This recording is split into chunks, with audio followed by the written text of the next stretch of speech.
Hi hello ನಮಸ್ಕಾರ. Welcome back to Ranju Rekha vlog. ಇವತ್ತು ನಾನು ಜಿಮ್ಗೆ ಹೋಗಿದ್ದೆ. ಜಿಮ್ಮಲ್ಲಿ ವರ್ಕೌಟ್ ಮಾಡ್ತಾಯಿದ್ದೆ. ರೇಖಾ ಕಾಲ್ ಮಾಡಿಬಿಟ್ಟು ಇವತ್ತು ಲಂಚ್ಗೆ ಹೋಗೋಣವಾ ಅಂತ ಅಂದ್ಲು. ಸೊ ಓಕೆ ಹೋಗೋಣ ಅಂತ ಅಂದೆ. ಎಲ್ಲಿ ಏನು ಅನ್ನೋದು ನನಗೂ ಗೊತ್ತಿಲ್ಲ. ಬಟ್ ಅವಳು ರೆಡಿ ಆಗು ಅಂತಂದು ರೆಡಿ ಆಗಿದ್ದೀನಿ. ಅವಳಿಗಿಂತ ಇವಾಗ ವೆಯ್ಟ್ ಮಾಡ್ತಾಯಿದ್ದೀನಿ. ಇನ್ನೇನು ಬರ್ಬೋದು, ಟೈಮ್ ಆಗಿದೆ, ಇನ್ನೇನು ಬರ್ತಾಳೇನೋ. ನಿನಗೆ ಎಷ್ಟು ಗಂಟೆಗೆ ನಾನು ಸ್ಲಾಟ್ ಬುಕ್ ಆಗಿದೆ ಅಂತ ಹೇಳಿದ್ದು? 1 o'clock ಹಂಗಾಗಿದೆ. ಇವಾಗ ಆಲ್ರೆಡಿ 1:15 ಆಗೋಗ್ಬಿಟ್ಟಿದೆಯಲ್ಲ. 2 o'clock ನಾನು ಬುಕ್ ಮಾಡಿರೋದು. ಮತ್ತೆ ಯಾಕೆ ಅಷ್ಟು ಬೇಗ ಹೇಳ್ದೆ? ನೀನ್ ರೆಡಿ ಆಗೋದಷ್ಟು ಲೇಟ್ ಮಾಡ್ತೀಯಾ ಅಂತ ಅಂದ್ಬಿಟ್ಟು ಅದಕ್ಕೆ 1 o'clock ಅಂತ ಅಂದ್ಬಿಟ್ಟು 1 hour ಮುಂಚೆನೆ ಹೇಳಿದ್ದೆ. ಯಾವಾಗ್ಲೂ ಹಂಗೆ ಲೇಟ್ ಮಾಡ್ತಾಳೆ. ನಾನು 2 o'clock ಹೇಳಿದ್ರೆ 2:30 ರೆಡಿ ಆಗ್ತಾಳೆ. ಅದಕ್ಕೇನೆ ನಾನೇನ್ ಮಾಡಿದ್ದು, 2 o'clock ಬುಕ್ ಆಗಿದ್ದಕ್ಕೆ 1 o'clock ಬುಕ್ ಆಗಿದೆ. ಅವಾಗ ಕರೆಕ್ಟ್ ಟೈಮ್ ರೆಡಿ ಆಗಿರ್ತಾಳೆ. ಇವಾಗ 1:20 ಆಗಿದೆ ಟೈಮ್. ನಾವು 2 o'clock ಅಷ್ಟರಲ್ಲಿ ಅಲ್ಲಿ ಕರೆಕ್ಟ್ ಆಗಿ ರೀಚ್ ಆಗ್ತೀವಿ. ನೋಡಿ, ನಿಜ ಇವತ್ತು ನನಗೆ ಗೊತ್ತಾಯ್ತು. ಅದೇ ಮತ್ತೆ 2 o'clock ಅಂತ ಏನಾದ್ರು ಹೇಳ್ಬಿಟ್ಟಿದ್ರೆ ಇವ್ರು ಏನ್ ಮಾಡ್ತಾ ಇದ್ರು ಅಂತ ಅಂದ್ರೆ, ಅಲ್ಲಿ ರೆಡಿ ಆಗೋದೇ 1:30 ಮಾಡಿರೋಳು. ಹಂಗೆ ಟೈಮ್ ಇದೆ ಅಂತ ಅಂದ್ಬಿಟ್ಟು ನೆಗ್ಲೆಕ್ಟ್ ಮಾಡ್ಕೊಂಡು ಅದಕ್ಕೇನೆ ಅವಳಿಗೆ 1 hour ಮುಂಚೆ 1 hour ಮುಂಚೆ ಹೇಳಿದೀನಿ. 1 hour ಮುಂಚೆ ಹೇಳಿಲ್ಲ, 1 hour ಮುಂಚೆ. ಅದಕ್ಕೆ ಎಲ್ಲಾದ್ರೂ ಹೋಗ್ಬೇಕಂತಂದ್ರೆ ಇವತ್ತು ನನಗೆ ನಿಜ ಗೊತ್ತಾಯ್ತು. ನೆಕ್ಸ್ಟ್ ಟೈಮ್ ಇಂದ ಅವಳು ಇದೆ, ಇನ್ನ ಟೈಮ್ ಇದೆ ಅಂತ ಲೇಟ್ ಆಗಿ ಮನೆ ಹತ್ರ ಬಂದು ಯಾರೋ ನೋಡಿತಾ ಇರ್ಬೇಕು. ಅವಾಗ ನಾನೇ 1 hour ಮುಂಚೆ ಮನೆ ಹತ್ರ ಬರ್ಬೇಕು. ಅವಾಗ ಹೇಳ್ತಾರೆ, ಇರೇ ಇವಾಗ ಸ್ನೋ ಅಂತ ಇರೇ ಇವಾಗ ಏನ್ ಕುಂಗ್ ಮಾಡ್ಕೊಂತ ಇದೀನಿ ಅಂತ ಅವಾಗ ಹೇಳ್ತೀನಿ. ಅದಕ್ಕೆ ನಾನೇ ಬೇಗ ರೆಡಿ ಆಗ್ಬಿಟ್ಟು ಆಚೆ ಕಾಯ್ಕೊಂಡು ನಿಂತ್ಕೊಂತ ಇದ್ದೆ ನಾನು. ಇವಳು ಬರೋಕ್ಕಿಂತ ಮುಂಚೆನೆ ಲೇಟ್ ಆಗಿ ಹೋಗ್ಬಿಟ್ಟಿದ್ಯಲ್ಲ ಅಂತ. ಸ್ವಲ್ಪ ಬೇಗ ರೆಡಿ ಆಗ್ತಾಳೆ. ಇಲ್ಲ ಅಂತ ಅಂದ್ರೆ 2 ಅಂದ್ರೆ ಅವಳು ಇವಾಗ್ಲೂ ನಾನು ಹೇಳಿದ್ದು 1 o'clock ಸ್ಲಾಟ್ ಬುಕ್ ಆಗಿರೋದು. 12 o'clock ಅಷ್ಟಲ್ಲಿ ರೆಡಿ ಇರು, 1 hour ಬೇಕಾಗುತ್ತೆ ಟ್ರಾಫಿಕ್ ಅಲ್ಲಿ ಹೋಗಕ್ಕೆ ಅಂತ ಹೇಳಿದಕ್ಕೆ ಅವಳು ರೆಡಿ ಆಗಿರೋದೇ 12:30. ಅಂದ್ರೆ ಗೂಗಲ್ ನಂಬ್ಕೊಂಡೆ ಇವಾಗ ಹೋಗ್ತಾ ಇರ್ತೀರಿ. ನಮ್ಗೆ ಗೊತ್ತಿರೋ ಜಾಗಕ್ಕೂ ಗೂಗಲ್ ಹಾಕೊಂಡ್ಬಿಟ್ಟಿರ್ತೀರಿ. ಗೂಗಲ್ ಹಾಕೊಂಡ್ರು ಕನ್ಫ್ಯೂಸ್ ಆಗೇ ಹೋಗ್ತಾ ಇದೀವಿ. ಇಲ್ಲ, ಅದೇ ಒಂದೊಂದ್ಸತಿ ಕನ್ಫ್ಯೂಸ್ ಮಾಡ್ತದೆ. ಈ ವಿಧಾನಸೌಧ ರೋಡ್ ಚಿಕ್ಕ ವಯಸ್ಸಲ್ಲಿ ನೋಡಕ್ಕೂ ಇವಾಗ ನೋಡಕ್ಕೂ ಎಷ್ಟು ಡಿಫ್ರೆನ್ಸ್ ಇದೆ ಅಲ್ಲ. ಮುಂಚೆ ಆದ್ರೆ ಇಲ್ಲಿಗೆ ಒಳ್ಳೆ ಪಿಕ್ನಿಕ್ ತರ ಬರ್ತಾ ಇದ್ವಿ. ಅಣ್ಣ ಯಾಕಣ ಬರ್ತಾ ಇದೀಯಾ? ಪಾಪ ಅವ್ನ್ಗೇನ್ ಬಾಧೆ ಆಗಿದ್ಯೋ ಅಲ್ಲ, ಎಲ್ಲ ಕಾರ್ಗಳು ಬರ್ತಾ ಇದ್ದಾರೆ.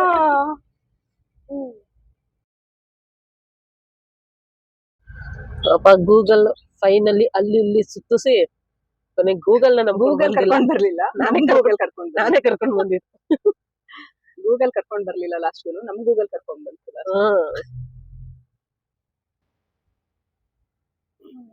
ಅಲ್ಲೆಲ್ಲ ಚೆಕ್ ಮಾಡ್ತಾ ಇದಾರೆ. ನಾವೇನ್ ಬಾಂಬೆಲ್ಲ ತಂದಿಲ್ಲ ಬಿಡಿ. ಏನ್ ಮಾಡತ್, ಪಾಪ ಅವ್ರ ಡ್ಯೂಟಿ ಅವ್ರು ಮಾಡ್ತಾ ಇದಾರೆ. ಬೆಂಗಳೂರು ಇವಾಗ ಆ ಪರಿಸ್ಥಿತಿಗೆ ಬಂದ್ಬಿಟ್ಟಿದೆ, ಏನು ಮಾಡಕ್ಕಾಗಲ್ಲ. ಸೊ ನಮ್ ಗಾಡಿನೂ ಎಲ್ಲ ಚೆಕ್ ಮಾಡ್ತಾ ಇದಾರೆ.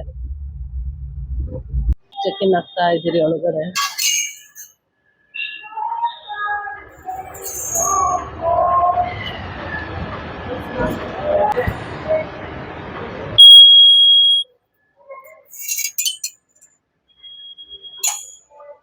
ಸೊ ಇಲ್ಲಿ ಬ್ಯಾಗ್ ಕಲೆಕ್ಟ್ ಮಾಡ್ಕೊಂಡು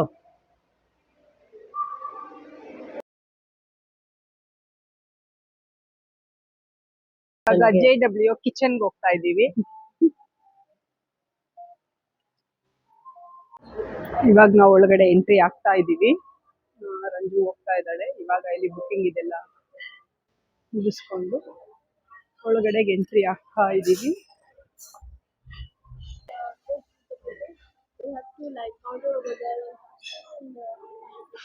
ಓಕೆ.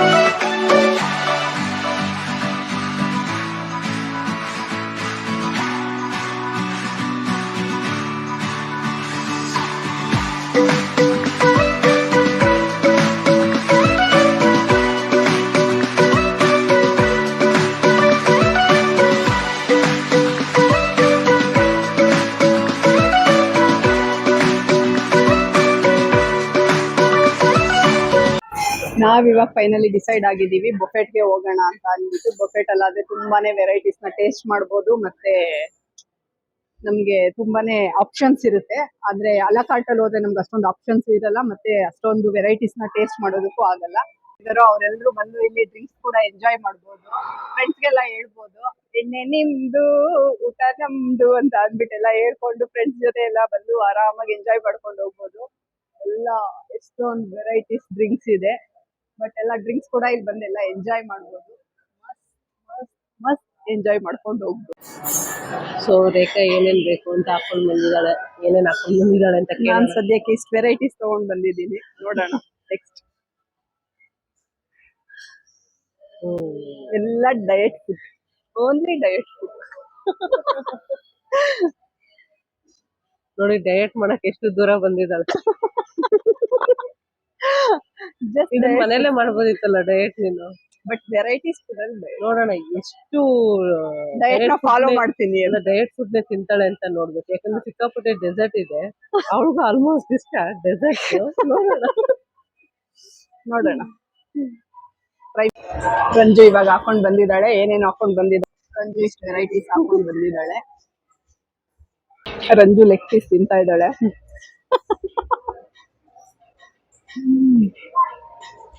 ಫುಡ್ ನ ಫುಲ್ ಎಂಜಾಯ್ ಮಾಡ್ಕೊಂಡು ತಿಂತಾ ಇದ್ದಾಳೆ. ಹೇಗಿದೆ ಟೇಸ್ಟ್ ಕೇಳೋಣ.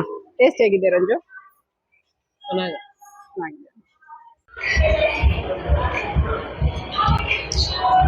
ನಾವು ಫುಡ್ ನ ಎಷ್ಟು ತಿಂದ್ರೆ ಎಷ್ಟು ಕ್ಯಾಲೋರೀಸ್ ಅಂತ ಅಂದ್ಬಿಟ್ಟು ಅಲ್ಲೇ ಬರ್ದು ಬಿಟ್ಟಿದ್ದಾರೆ. ಫುಡ್ ಹಾಕೊಳ್ಳೋಕ್ ಮುಂಚೆ ನಾವೇ ಭಯ ಪಟ್ಟು ಬಿಡ್ಬೇಕು, ಅಯ್ಯೋ 100 ಗ್ರಾಮ್ ಇಷ್ಟು ಕ್ಯಾಲೋರೀಸ್ ಇದೆಯಲ್ಲ, ಇಷ್ಟು ಕ್ಯಾಲೋರೀಸ್ ಇದೆಯಲ್ಲ ಅಂತ ಅಂದ್ಬಿಟ್ಟು ಅಲ್ಲೇ ಮೆನ್ಷನ್ ಮಾಡ್ಬಿಟ್ಟಿದ್ದಾರೆ. 100 ಗ್ರಾಮ್ಗೆ 125 ಕ್ಯಾಲೋರೀಸ್, 138 ಕ್ಯಾಲೋರೀಸ್, 140 ಕ್ಯಾಲೋರೀಸ್ ಅಂತ ಅಂದ್ಬಿಟ್ಟು ಫುಡ್ ತಟ್ಟೆಯಿಂದ ಆಚೆ ಇಟ್ಬಿಟ್ಟು ಬಂದ್ಬಿಟ್ಟು. ಯಾಕೆ ಇಷ್ಟು ಬೇಗ ಡೆಸರ್ಟ್ ತಗೊಂಡ್ ಬಂದ್ಬಿಟ್ಟೆ? ಇನ್ನ ರೋಟಿ ಎಲ್ಲ ಟ್ರೈ ಮಾಡಲ್ವಾ?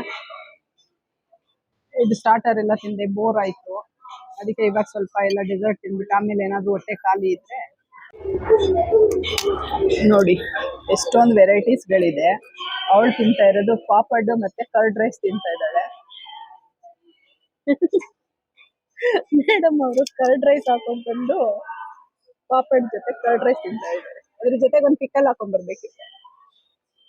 ನಾನು ನಿನ್ನ ಕಳಿಸ್ತೀನಿ ಹಾಕೊಂಡ್ಬರಕ್ಕೆ.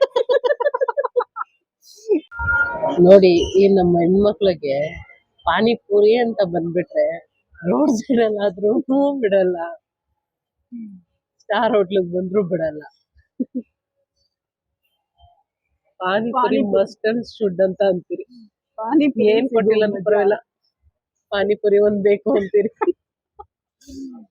ಪಾನಿಪುರಿ ಸಿಗೋ ಮಜಾನೇ ಬೇರೆ. ಅಲ್ಲ ನನ್ಗಂದೆ ಮೊಸರನ್ನ ಯಾಕೆ ತಂದೆ ಅಂತ. ಇಷ್ಟೆಲ್ಲ ತಿಂದ ಮೇಲೆ ಗೊತ್ತಾಯ್ತು ಇದ್ರ ಮುಂದೆ ಯಾವ್ದು ರುಚಿ ಇಲ್ಲ ಅಂತ ಅಂದ್ಬಿಟ್ಟು. ಮೊಸರನ್ನದ ಮುಂದೆ ಇನ್ಯಾವ್ದು ಬಾಯಿಗೆ ರುಚಿ ಅನ್ಸಲ್ಲ ಅಂತ ಅಂದ್ಬಿಟ್ಟು ಇಷ್ಟೆಲ್ಲ ತಿಂದ ಮೇಲೆ ಗೊತ್ತಾಯ್ತು. ಇಬ್ರಿಂದ ಬೊಫೆಟ್ 6490 ಆಗಿದೆ, ಒಬ್ರಿಗೆ 2750 ಬಿದ್ದಿದೆ. ಟ್ಯಾಕ್ಸ್ ಎಲ್ಲ ಸೇರಿದ್ರೆ ಒಂದು 3 ಆಗತ್ತೆ. ರಂಜು ಇದೆಲ್ಲ ಏನು ಗೊತ್ತಾ? ಯಾವ್ದು ಇದೆಲ್ಲ ಇಲ್ಲಿ ಜೋಡ್ಸಿರೋದು ಇವರು. ಏನು ಬಾಯಿಲಿ ಹತ್ರಕ್ಕೆ ಝೂಮ್ ಹಾಕಿದೆಲ್ಲ. ಇದೆಲ್ಲ ಏನು ಗೊತ್ತಾ? ನಮ್ಮೂರಲ್ಲೆಲ್ಲ ಈ ಕುಂಬಾರ ಮನೆಗಳಲ್ಲಿ ಇದೆಲ್ಲ ಮಾಡುವಾಗ ಆ ತರದ್ದು ಶೋ ಪೀಸ್ ಗಳೆಲ್ಲ ಮಾಡುವಾಗ ಮುರಿದೋಗಿರುತ್ತಲ್ಲ, ಅದನ್ನೆಲ್ಲ ತೆಗೆದ್ಬಿಟ್ಟು ಅವರು ಬೋರ್ಡನ್ನು ಇದು ಶೆಡ್ ತುಂಬಿರ್ತಾರೆ. ಇವ್ರೇನ್ ಮಾಡಿದ್ದಾರೆ, ಅದನ್ನೆಲ್ಲ ತಂದ್ಬಿಟ್ಟು ಬಣ್ಣ ಹೊಡೆದ್ಬಿಟ್ಟು ಜೋಡಿಸಿ ಇದನ್ನೇ ದೊಡ್ಡ ಶೋ ಇದ್ರ ತರ ಮಾಡಿಟ್ಟಿದ್ದಾರೆ. ನಮ್ಮೂರ್ ಕಡೆ ಹೋಗಿ ಕುಂಬಾರ ಮನೆಗೆ ಹೋದ್ರೆ ಇದಕ್ಕಿಂತ ಚೆನ್ನಾಗಿರುತ್ತೆ ಜೋಡಿಸ್ಕೊಂಡು. ನಿನ್ ಪ್ರಕಾರ ಇದನ್ನೇ ಆಂಟಿಕ್ ಪೀಸ್ ಅಂತ ಜೋಡಿಸಿದ್ದಾರೆ ಅಂತ ಹೇಳ್ತಾ ಇದೀಯಾ? ಏನು ವಾವ್, ಇದನ್ನ ಇಲ್ಲಿ ಯಾವ ತರ ಬಂದ್ ನೋಡ್ತಾರೆ ಗೊತ್ತಾ ಇಲ್ಲಿ ಬರೋ ಜನಗಳು? Wow wow, what is this ಅಂತಾರೆ. ಅದೇ ನಮ್ ಕಡೆ ಎಲ್ಲ ಇದು ಯಾವ್ದೋ ಕಿತ್ತು ಮುರಿದು ಬಿಸಾಕಿರೋ ಮಣ್ಣಿಂದ ಇದ್ರು ಪಾತ್ರೆಗಳು, ಅಂದ್ರೆ ಕುಂಬಾರ ಮನೆಯಲ್ಲಿ ಇದೆಲ್ಲ ಮಾಡ್ಬಿಟ್ಟು ಬಿಸಾಕಿರೋ ವಸ್ತುಗಳ ತರ. ಬಟ್ ಇವ್ರಿಗಿಲ್ಲಿದು ದೊಡ್ಡ ಬಾಸ್ ತರ, ಅದನ್ನೇ ದೊಡ್ಡ ಇದ್ರ ತರ ಜೋಡಿಸಿದ್ದಾರೆ ಇಲ್ಲಿ ಎಲ್ಲ ಅದನ್ನೇ ದೊಡ್ಡ. ಇನ್ನ ಅದನ್ನ ಹೇಳ್ಬೇಕಾದ್ರೆ ಅಲ್ಲಿ ಜೋಡಿಸಲ್ಲ, ಅದನ್ನ ಚೆನ್ನಾಗಿದೆ ಅಂತ ಹೇಳ್ಬೋದು. ಬಟ್ ಇದೆಲ್ಲ ಸುಮ್ನೆ ಬಿಸಾಕೋ ವಸ್ತುಗಳಿಗೆಲ್ಲ ಬಣ್ಣ ಹೊಡೆದ್ಬಿಟ್ಟು ವಾವ್ ಅನ್ನೋ ಲುಕ್ ಮಾಡ್ಬಿಟ್ಟು ಇಟ್ಟಿದ್ದಾರೆ. ಬಟ್ ಇವ್ರ ಟ್ಯಾಲೆಂಟ್ಗೂ ಬೆಲೆ ಕೊಡ್ಬೇಕು. ಏನು ಕಸದಲ್ಲಿ ರಸ ಮಾಡೋದು ಅಂತಾರಲ್ಲ ಆ ತರ ಮಾಡಿದ್ದಾರೆ. ಬಟ್ ಬಿಸಾಕೋ ವಸ್ತುನೆಲ್ಲ ತಂದ್ಬಿಟ್ಟು ಪೇಂಟ್ ಮಾಡಿ ಅದಕ್ಕೊಂದು ವಾಲ್ ಫ್ರೇಮ್ ಮಾಡಿ ಈ ತರ ಜೋಡಿಸಿದಾರಲ್ಲ ತುಂಬಾ ಚೆನ್ನಾಗಿದೆ. ಸೊ ಲಂಚ್ ಆಯ್ತು, ನಮ್ಮ ಕಾರ್ ವೇಟ್ ಮಾಡ್ತಾ ಇದ್ದೀನಿ.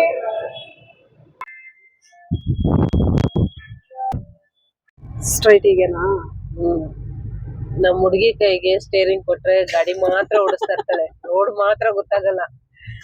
ಇವಾಗ ಗೊತ್ತಾಯ್ತು. ರೋಡ್ ನಾವ್ ಯಾರು ಹೇಳಿಲ್ಲ ಅಂದ್ರೆ ಹೋಗ್ತಾ ಇರ್ತಾಳೆ, ನೋಡ್ಬಿಡೋಣ ರೋಡ್ ಹೆಂಗೆ ಖಾಲಿ ಇರುತ್ತೆ ಹಂಗ ಹೋಗ್ತಾ ಇರ್ತೀನಿ ಅಷ್ಟೇ.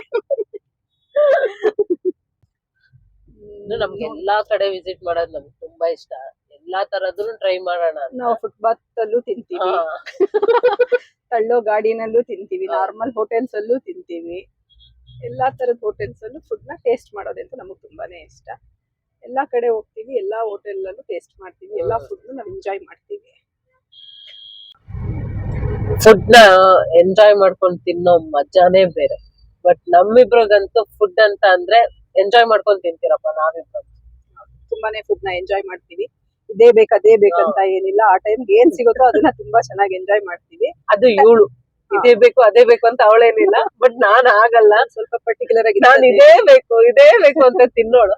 ಬಟ್ ಇವಳು ಸವಾಸ ಮಾಡ್ದಾಗಿಂದ ಸ್ವಲ್ಪ ಚೇಂಜ್ ಆಗಿದ್ದೀನಿ, ಸುಧಾರಿಸಿದ್ದೀನಿ ಅಂತ ಹೇಳ್ಬೋದು. ಬದಲಾವಣೆ ತಂದಿದೆ. ರಂಜು ಯಾಕ್ರಂಜು ವೇಸ್ಟ್ ಮಾಡ್ತೀಯಾ ಅಂತ ಹೇಳಿ ಇವಾಗ ನಾನು ಒಂದ್ ಸ್ವಲ್ಪ ವೇಸ್ಟ್ ಮಾಡೋದೆಲ್ಲ ಕಮ್ಮಿ ಮಾಡಿ. ಮುಂಚೆ ಎಲ್ಲ ಆರ್ಡರ್ ಮಾಡ್ಬಿಟ್ಟು ಪ್ಲೇಟ್ ಅಲ್ಲಿ ಹಾಗೆ ಫುಡ್ ನ ವೇಸ್ಟ್ ಮಾಡಿ ಬಂದ್ಬಿಡ್ತಾ ಇದ್ದೆ. ಟೇಸ್ಟ್ ಮಾಡಿ ನಂಗೆ ಇದು ಇಷ್ಟ ಆಗಿಲ್ಲ, ನಂಗೆ ಚೆನ್ನಾಗಿಲ್ಲ, ನನಗ್ ಬೇಡ ಅಂತ ಅಲ್ಲೇ ಇಟ್ಬಿಟ್ಟು ಬರ್ತಾ ಇದ್ದೆ. ಬಟ್ ಇವಳು ಆತರ ಮಾಡ್ತಾ ಇರ್ಲಿಲ್ಲ. ಇವಳು ಒಂದ್ ಸ್ವಲ್ಪ ಫುಡ್ ಅಂತ ಅಂದ್ರೆ ಅದಕ್ಕೆ ಅದ ರೆಸ್ಪೆಕ್ಟ್ ಮಾಡ್ತೀನಿ ತುಂಬಾನೇ ಫುಡ್ಗೆ. ಅದಕ್ಕೋಸ್ಕರ ನಾನು ಫುಡ್ ನ ನನ್ ಜೊತೆಲಿರೋರು ವೇಸ್ಟ್ ಮಾಡ್ಬಾರ್ದು ಅಂತ ಅಂದ್ಬಿಟ್ಟು ಅದನ್ನ ಅವಳಿಗೂ ಇವಾಗ ಹೇಳ್ಕೊಟ್ಟಿದ್ದೀನಿ. ಅವಳು ತುಂಬಾ ಚೆನ್ನಾಗಿ ಕಲ್ತ್ಕೊಂಡಿದ್ದಾಳೆ ಇವಾಗ ಅದನ್ನ. ಅದು ನಮ್ಮನೇಲಿ ಎಲ್ಲರಿಗೂ ಇವಾಗ ಆಶ್ಚರ್ಯ. ಯಾಕಂದ್ರೆ ಮನೇಲಿ ಡಿಮ್ಯಾಂಡ್ ಮಾಡ್ತಾ ಇದ್ದೆ, ನಂಗಿದೇ ಬೇಕು, ನಾನು ಇದನ್ನೇ ತಿನ್ನೋದು, ಇಲ್ಲಾಂದ್ರೆ ನನಗ್ ಬೇಡ ಅಂತ. ಬಟ್ ಇವಾಗ ಅವ್ರಿಗೆ ಒಂಥರ ಆಶ್ಚರ್ಯ ಆಗ್ಬಿಟ್ಟಿದೆ. ಏನ್ ಇವಳು ಇವಾಗ ಏನ್ ಕೊಟ್ರು ಸುಮ್ಮನೆ ತಿನ್ಕೊಂಡು ಹೋಗ್ತಾ ಇದ್ದಾಳಲ್ಲ ಅಂತ. ಎಷ್ಟೊಂದ್ ಕಡೆ ಅವಳು ಕೇಳಿದ್ದಾರೆ, ನೀನ್ ತಿಂತಾ ಇದೀಯಾ ಇದನ್ನ ತಿಂತಾ ಇದೀಯಾ ಅಂತೆಲ್ಲ ಕೇಳಿದ್ದಾರೆ. ಅವಳು ಏನು ಮಾತಾಡ್ದಿರಾ ಪಾಪ ಕತ್ ಬಗ್ಗಿಸ್ಕೊಂಡ್ಲು, ನಾನೇ ತಿಂತಾ. ಬಟ್ ಅವ್ಳು ವಿಡಿಯೋ ಮಾಡೋ ಬಿಸಿನಲ್ಲಿ ನನಗೆ ರೋಡ್ ಏನು ಹೇಳ್ಕೊಡ್ತಾ ಇಲ್ಲ. ಬಟ್ ನಾನೇ ಹೋಗ್ತಾ ಇದ್ದೀನಿ, ಅದು ಕರೆಕ್ಟ್ ರೋಡ್ ಅಲ್ಲಿ ಹೋಗ್ತಾ ಇದ್ದೀನಿ. ನಾನ್ ತೋರಿಸ್ತೀನಿ ಅವಳು ಎಷ್ಟು ಕರೆಕ್ಟ್ ಆಗಿ ಹೋಗ್ತಾ ಇದ್ದಾಳೆ ಅಂತ. ಮಾರ್ಕೆಟ್ ಫ್ಲೈವರ್ ಹತ್ತೀನಿ, ಫ್ಲೈವರ್ ಇಳಿಯೋವರೆಗೂ ನಾನು ಕರೆಕ್ಟ್ ಆಗಿ ಹೋಗ್ತೀನಿ. ಇಲ್ಲ ಬಿಡಿ, ಆಮೇಲೆ ಕರೆಕ್ಟ್ ಆಗಿ ಹೋಗ್ತಾ ಇರ್ತೀವಿ. ಯಾಕಂದ್ರೆ ಸ್ವಲ್ಪ ಯಾವಾಗ್ಲೂ ಓಡಾಡ್ತಾ ಇರ್ತೀವಿ ನಾವಲ್ಲಿ, ಆ ರೋಡ್ ಗೊತ್ತಿದೆ. ಸೊ ಅದ್ರಿಂದ ಆರಾಮಾಗಿ ಮನೆ ಕರ್ಕೊಂಡು ಹೋಗ್ತಾರೆ. ಈ ಫ್ಲೇವರ್ ಹಿಂದೆ ಕೇಳಿದ್ರೆ ಕೇಳಿರೋಳು, ಈ ಸರ್ಕಲ್ ಆ ಸರ್ಕಲ್ ಅಂತ. ಫ್ಲೈವರ್ ಇಲ್ಲೇ ಆಗಿದೆ, ಹೇಳ್ಕೊಡ್ಬೇಕಾಗಿದೆ. ಫ್ಲೈವರ್ ಹತ್ತಿರೋದ್ರಿಂದ ನಾನೇ ಕರ್ಕೊಂಡು ಹೋಗ್ತೀನಿ ಮನೆಗೆ. ಮನೆ ಹತ್ರ ರೀಚ್ ಆದ್ವಿ. ಇವತ್ತಿನ ಡೇ ಕಂಪ್ಲೀಟ್ ಆಯ್ತು ನಮ್ದು. ಮತ್ತೆ ಇವತ್ತು ಲಂಚ್ ಬ್ಲಾಗು ಕಂಪ್ಲೀಟ್ ಆಯ್ತು ಇಲ್ಲಿಗೆ. ಇವತ್ತಿನ ದಿನ ಮುಗಿಸ್ಬಿಟ್ಟು ಇವಾಗ ರಂಜನ್ ಡ್ರಾಪ್ ಮಾಡಿ ನಾನು ಹೋಗ್ತಾ ಇದ್ದೀನಿ. ನಮ್ಮ ವಿಡಿಯೋಸ್ನೆಲ್ಲ ಹೀಗೆ ನೋಡ್ತಾ ಇರಿ, ಸಪೋರ್ಟ್ ಮಾಡ್ತಾ ಇರಿ.